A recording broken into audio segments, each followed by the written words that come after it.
கிருஷ்ணகிரி மாவட்ட ஆட்சியர் அலுவலகம் முன்பு தமிழ்நாடு அங்கன்வாடி பணியாளர்கள் மற்றும் உதவியாளர்கள் சங்கத்தினர் தொடர் வேலைநிறுத்தம் மற்றும் சாலை மறியல் போராட்டத்தில் ஈடுபட்டனர்.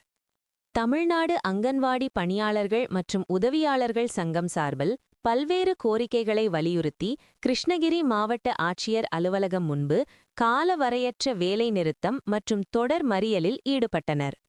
இந்த போராட்டத்தில் மாவட்டத்திலிருந்து 300க்கும் மேற்பட்ட அங்கன்வாடி பணியாளர்கள் மற்றும் உதவியாளர்கள் கலந்து கொண்டு அரசு தேர்தல் கால வாக்குறுதிகளை நிறைவேற்ற வலியுறுத்தியும், பணியாளர்கள் மற்றும் உதவியாளர்களுக்கும் ஊதிய உயர்வு வழங்க வலியுறுத்தியும், காலியாக உள்ள பணியிடங்களை உடனடியாக நிரப்பவும், தேசிய மருத்துவ காப்பீடு வழங்க வலியுறுத்தி உள்ளிட்ட பல்வேறு கோரிக்கைகளை வலியுறுத்தி கண்டன கோஷங்களை எழுப்பி சாலை மறியலில் ஈடுபட்டனர்.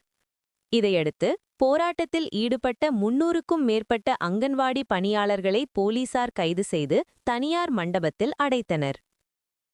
மக்கள் கேட்டால் எங்களை காட்டு, மக்கள் கேட்டால் எங்களை காட்டு, எங்களுக்கோ நாம கட்டி ஏமாற்றாதே, அரசே விளம்பர அரசே,